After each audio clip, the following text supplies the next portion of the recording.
Good morning. Thank you for joining me today. Appreciate it. Well, let's study the Bible. Exodus chapter 2, verse 11 through chapter 3, verse 22.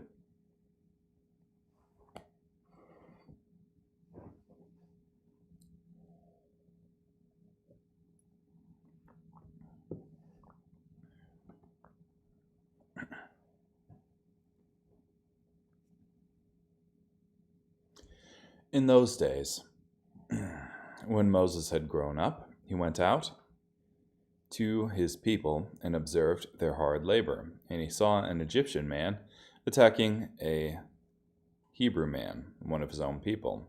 He looked this way and that and saw that no one was there. And then he attacked the Egyptian and concealed the body in the sand. When he went out the next day, there were 2 Hebrew men fighting. So he said to the one who was in the wrong, "Why are you attacking your fellow Hebrew?"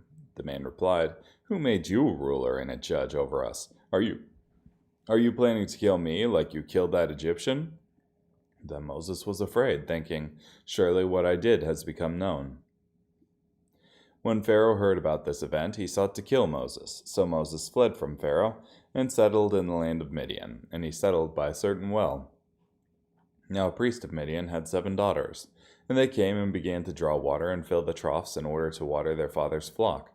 When some shepherds came and drove them away, Moses came up and defended them, and then watered their flock. So when they came home to their father Reuel, he asked, "Why have you come home so early today?" They said, "An Egyptian man rescued us from the shepherds, and he actually drew water for us and watered the flock." He said to his daughters, "So where is he? Why in the world did you leave the man? Call him so that he may eat a meal with us." Moses agreed to stay with the man, and he gave his daughter Zipporah to Moses in marriage. When she bore a son, Moses named him Gershom, for he said, "I have become a resident, foreigner in a foreign land." During that long period of time, the king of Egypt died, and the Israelites groaned because of the slave labor. They cried out, and their desperate cry, because of their slave labor, went up to God. God heard their groaning. God remembered his covenant with Abraham, with Isaac, and with Jacob. God saw the Israelites, and God understood. Now, Moses was shepherding the flock of his father-in-law Jethro, the priest of Midian, and he led the flock to the far side of the desert and came to the mountain of God, to Horeb. The angel of the Lord appeared to him in a flame of fire from within a bush. He looked, and the bush was ablaze with fire, but it was not being consumed. So Moses thought, "I will turn aside to see this amazing sight. Why does the bush not burn up?" When the Lord saw that he had turned aside to look, God called to him from within the bush and said, "Moses, Moses." And Moses said, "Here I am." God said, "Do not approach any closer. Take your sandals off your feet, for the place where you are standing is holy ground." He added, "I am the God of your father, the God of Abraham, the God of Isaac, and the God of Jacob." Then Moses hid his face, because he was afraid to look at God. The Lord said, "I have surely seen the affliction of my people who are in Egypt. I have heard their cry because of their taskmasters, for I know their sorrows. I have come down to deliver them from the hand of the Egyptians, and to bring them up from the land to a land that is both good and spacious, to a land flowing with milk and honey, to the region of the Canaanites, Hittites, Amorites, Perizzites, Hivites, and Jebusites. And now indeed the cry of the Israelites has come to me, and I have also seen how severely the Egyptians oppress them. So now go, and I will send you to Pharaoh to bring my people, the Israelites, out of Egypt." Moses said to God, "Who am I that I should go to Pharaoh, so that I should bring the Israelites out of Egypt?" He replied, "Surely I will be with you, and this will be the sign to you that I have sent you. When you bring the people out of Egypt, you and they will serve God on this mountain." Moses said to God, "If I go to the Israelites and tell them, 'The God of your fathers has sent me to you,' and they ask me, 'What is his name?' what should I say to them?" God said to Moses, "I am that I am." And he said, "You must say this to the Israelites, 'I am has sent me to you.'" God also said to Moses, "You must say this to the Israelites, 'The Lord, the God of your fathers, the God of Abraham, the God of Isaac, and the God of Jacob has sent me to you.' This is my name forever, and this is my memorial from generation to generation." Go and bring together the elders of Israel, and tell them, The Lord, the God of your fathers, appeared to me, the God of Abraham, Isaac, and Jacob, saying, I have attended carefully to you, and to what has been done to you in Egypt. And I have promised that I will bring you up out of the affliction of Egypt to the land of the Canaanites, Hittites, Amorites, Perizzites, Hivites, and Jebusites, to a land flowing with milk and honey. The elders will listen to you, and then you and the elders of Israel must go to the king of Egypt and tell him, The Lord, the God of the Hebrews, has met with us. So now let us go a 3 days' journey into the wilderness, so that we may sacrifice to the Lord our God. But I know that the king of Egypt will not let you go, not even under force. So I will extend my hand and strike Egypt with all my wonders that I will do among them, and after that he will release you. I will grant this people favor with the Egyptians, so that when you depart you will not leave empty-handed. Every woman will ask her neighbor, and the one who happens to be staying in her house, for items of silver and gold and for clothing. You will put these articles on your sons and daughters. Thus you will plunder Egypt.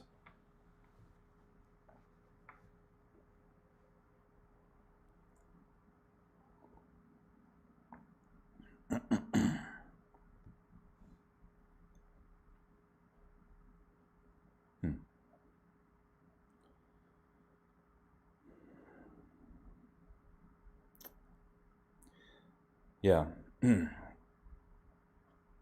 Well, one of the interesting things here, I think, with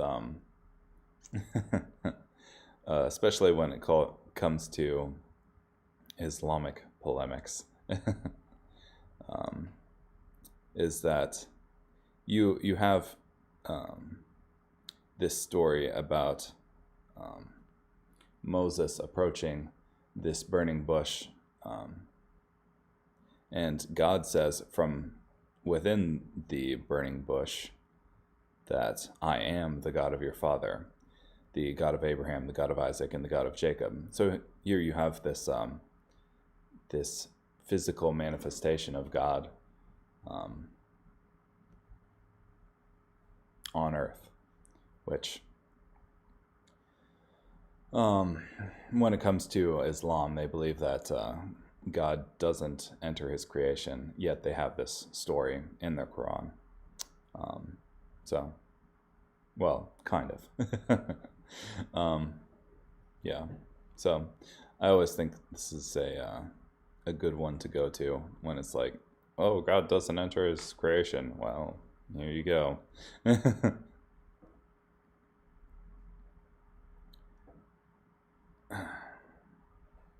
And of course, that's ignoring all of the other instances where God has entered into his creation as well.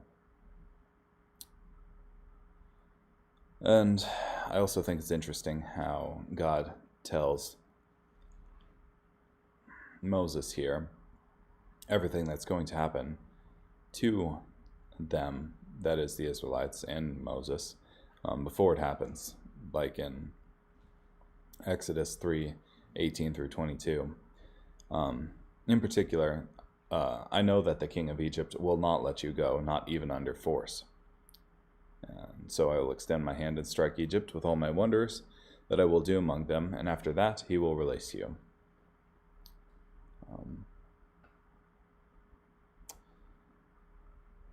Yeah. The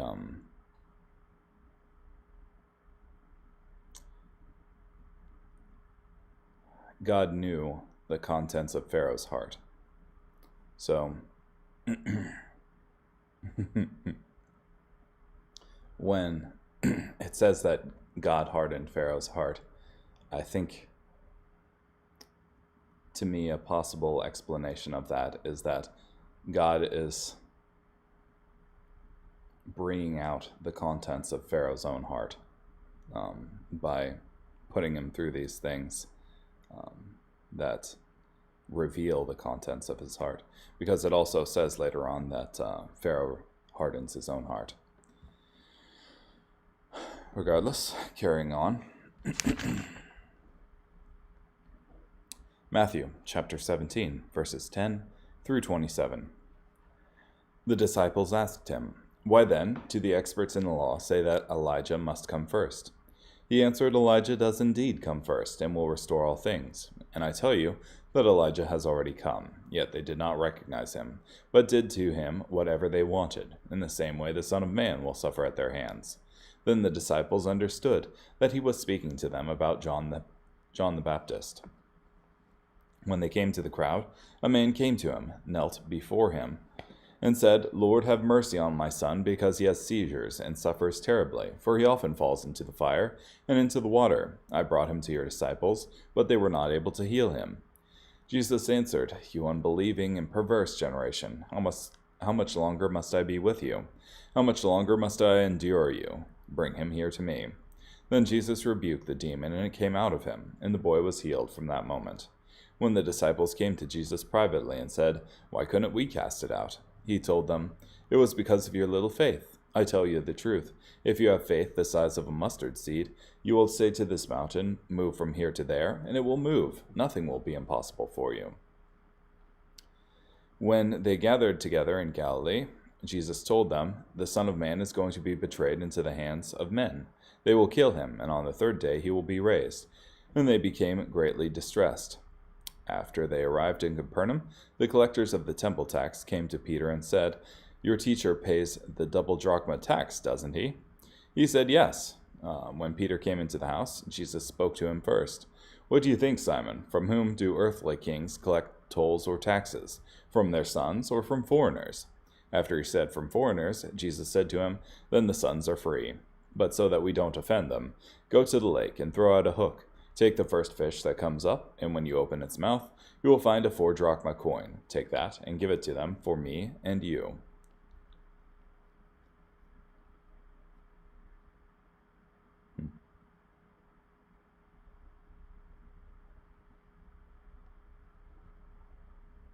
Interesting. The NET does not have Matthew 17:21, but this kind does not go out except by prayer and fasting, which it says that many important manuscripts do not include that particular verse. So,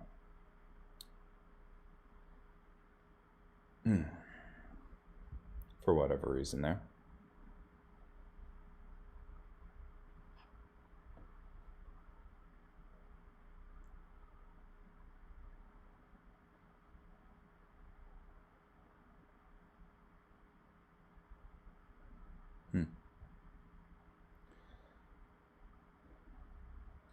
Jesus' response to this guy who wanted his son healed in verse 17 of chapter 17 is interesting to me.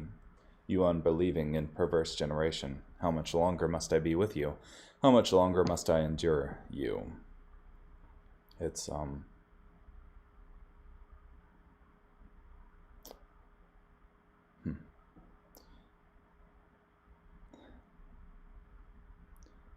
It's interesting that despite him doing all of these miracles, despite him like healing the sick, the blind, and the lame, they still didn't believe he was who he was and is who he is. Carrying on, Psalm 22, verses 1 through 18. My God, why have you abandoned me? I groan in prayer, but help seems far away. My God, I cry out during the day, but you do not answer, and during the night, my prayers do not let up. You are holy, you sit as king, receiving the praises of Israel. In you our ancestors trusted, they trusted in you, and you rescued them. To you they cried out, and they were saved. In you they trusted, and they were not disappointed. But I am a worm, not a man. People insult me and despise me. All who see me taunt me. They mock me and shake their heads. They say, Commit yourself to the Lord. Let the Lord rescue him. Let the Lord deliver him, for he delights in him. Yes, you are the one who brought me out from the womb and made me feel secure on my mother's breasts. I have been dependent on you since birth. From the time I came out of my mother's womb, you have been my God. Do not remain far away from me, for trouble is near, and I have no one to help me. Many bulls surround me, powerful bulls of Bashan hem me in. They open their mouths to devour me like a roaring lion that rips its prey. My strength drains away like water. All my bones are dislocated. My heart is like wax. It melts away inside me. The roof of my mouth is as dry as a piece of pottery. My tongue sticks to my gums. You set me in the dust of death. Yes, wild dogs surround me. A gang of evil men crowd around me. Like a lion, they pin my hands and feet. I can count all my bones. My enemies are gloating over me in triumph. They are dividing up my clothes among themselves. They are rolling dice for my garments. But you, O Lord, do not remain far away. You are my source of strength. Hurry and help me. Deliver me from the sword. Save my life from the claws of the wild dogs. Oh, I've gone too far.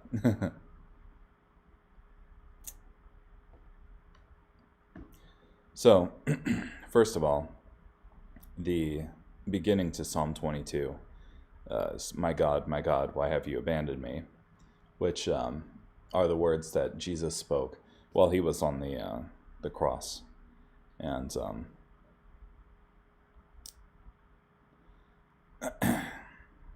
if Jesus is quoting the beginning of this psalm, one would assume that he knows the context of the rest of the psalm, which is, oh, and if you continue on, I groan in prayer, but help seems far away. The context of the psalm is someone who's wanting God to step in and finish things.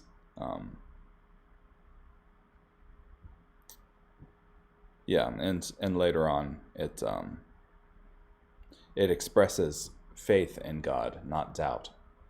So,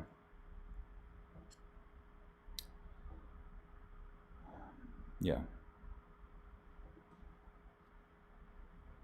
So it's not as though Jesus Christ was unaware of the plan, and he's asking, "Oh God, why am I here?" And he's saying that I've done what I've came to do. It's done now. Let's get this over with. And you can see that other portions of this psalm are messianic prophecies, like they are dividing up my clothes among themselves, they are rolling dice for my garments, in Psalm 22:18. Psalm 22:16 in particular here is an interesting one, because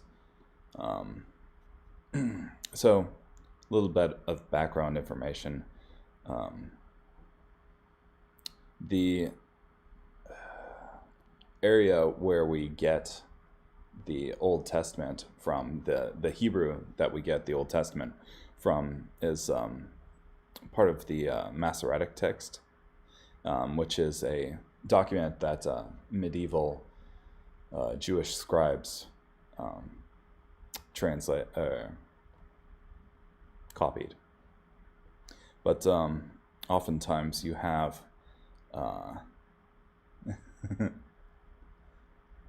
well, sometimes, like in 3 or 4 different places, you have areas where the Masoretic scribes didn't like what was being said in particular because of the Messiah. And so you have a disagreement between the text of the Masoretic text and the Septuagint, which was the Greek translation of the Old Testament. Because in the Septuagint, you have, yes, wild dogs surround me, a gang of evil men crowd around me, like, and they say, but a body you have prepared for me. So. Oh, really? Yeah. Oh, they pierced my hands and feet. Okay. Thank you. Appreciate that.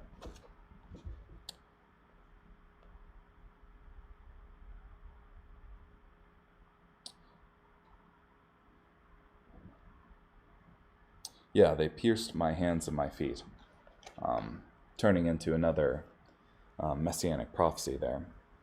And how it got into that particular state is that you don't have what are known as vowel pointers with the Hebrew. So instead of doing the natural vowel pointers for this particular portion of the book, they twisted it so so that it says, a lion, my hands and my feet, instead of they pierced my hands and my feet. So, regardless, carrying on, Proverbs chapter 5, verses 7 through 14. So now, children, listen to me. Do not turn aside from the words I speak. Keep yourself far from her, and do not go near the door of her house, that is, the adulterous woman, lest you give your vigor to others and your years to a cruel person, lest strangers devour your strength, and your labor benefit another man's house. And at the end of your life you will groan when your flesh and your body are wasted away, and you will say, how I hated discipline, my heart spurned reproof. For I did not obey my teachers, and I did not heed my instructors. I almost came to complete ruin in the midst of the whole congregation. Yeah, so don't do that. It's not good. Well, thanks for joining me. Appreciate it. Bye.